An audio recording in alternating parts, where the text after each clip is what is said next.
এ মদন তিনটে চা দে তো। আরে ফুটো যে, আমি তো সেই সকাল থেকে তোমাকে খুঁজছিলাম গো। কেন বাড়া আমাকে দিয়ে কি হবে?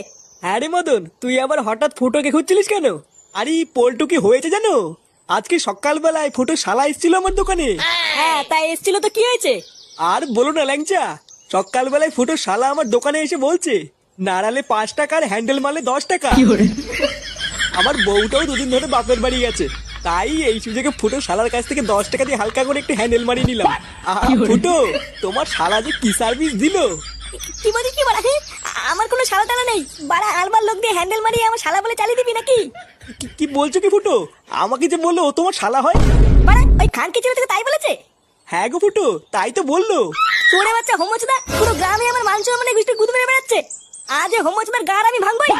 চল তো বাড়া আমার সাথে আমার বাড়ি চল।